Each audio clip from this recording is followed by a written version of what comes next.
अपनी कुटिया में बैठ करके कीर्तन गाते, पद बना बना करके रचना करते। और श्री ठाकुर जी चुपचाप खिड़की से निकल करके आते और सूरदास की कुटिया में अधर आकर के बैठ जाते और कोने में बैठ के थोड़ी पे हाथ धर के चुपचाप सुनते सूरदास जी को। एक दिन ठाकुर जी जा रहे थे राजभोग आरती के बाद, इतने में श्री जी आ गई। कहां जा रहे हो? ठाकुर जी कहीं ना ऐसे ही जा रहा हूं डोलवे। नहीं नहीं सांची बताओ कहां जा रहे हो? ठाकुर जी बोले कहीं ना एक भक्त है के पास जा रहा हूं। श्री जी बोली मैं चलूंगी फिर तो। ठाकुर जी बोले श्यामा जी आप रहने दो, आप यहीं बैठो, मैं ही अकेला हो आऊं।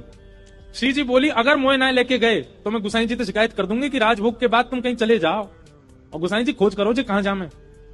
ठाकुर जी बोले श्री जी आपके चरणों में प्रणाम करूं, आप मेरे संग चल दो, पर गुसाई जी तो शिकायत मत करियो मेरी, लेकिन एक बात को वचन दो। मैं बोल कहा उत्थापन आरती तो पहले आमेंगे हम दोनों वापस, मां रुकवे की मत करियो बात। आप बड़ी भोरी हो, बड़ी सहज हो, और वैष्णव चाहे कितनों दीनहीन हो, कितनों भावबार हो, वहां पे कृपा करवे की मत सोच लियो। आपको तो मन है जाए यहाँ पे सब लुटाए दूं, सब दे दूं, ऐसे मत करियो। चुपचाप जानो, चुपचाप आनो है, और मैं इशारा कर दूं तुरंत उठ के आ जाइयो। श्री बोले हाँ मैं आ जाऊंगी। ठाकुर जी हाथ पकड़ के श्री जी को ले गए सूरदास जी की कुटिया में। सूरदास जी गा रहे हैं के सर तिलक मोतिन की माला वृंदावन के वासी, नेह लगाए त्याग गए तृण शम डार गए गल फांसी, अखियां हरि दर्शन की प्यासी, हरि दर्शन की। ठाकुर जी बैठ के सुन रहे हैं मंद मंद, श्री जी के नेत्रन से आंसू गिर रहे हैं।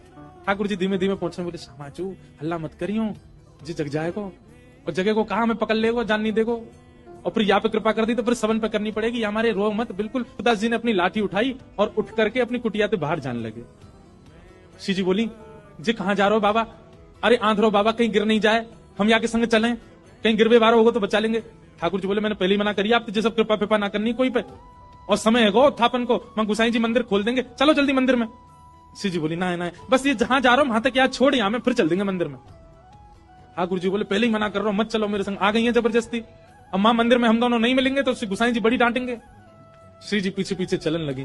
चलते चलते सूरदास जी भी वहां गए जहां गहरो गड्ढा। सूरदास जी जैसे ही गड्ढा की ओर जाने लगे, श्री जी बोली अरे देखो श्याम सुंदर जी गिर जाएगो बाबा, गड्ढा में गिर जाएगो, या के माथे में लग जाएगी, हाथ पांव में लग, या को पकड़ लो रोक लो। अब यहाँ तो किशोरी जी जा रही है बचावे, तब तक सूरदास जी कूद ही गए और कूदते अरे भैया, अरे कन्हैया, अरे लाला, अरे भैया कोई काम को सुनना हो तो न देखियो, अरे मैं आंधरो गिर गऊं कुआ में, अरे भैया मैं यहाँ से बचा लियो। श्री जी बोले ठाकुर जी या तो इनको बाहर निकालो नहीं तो मैं आपसे कट्टी आ जाऊंगी।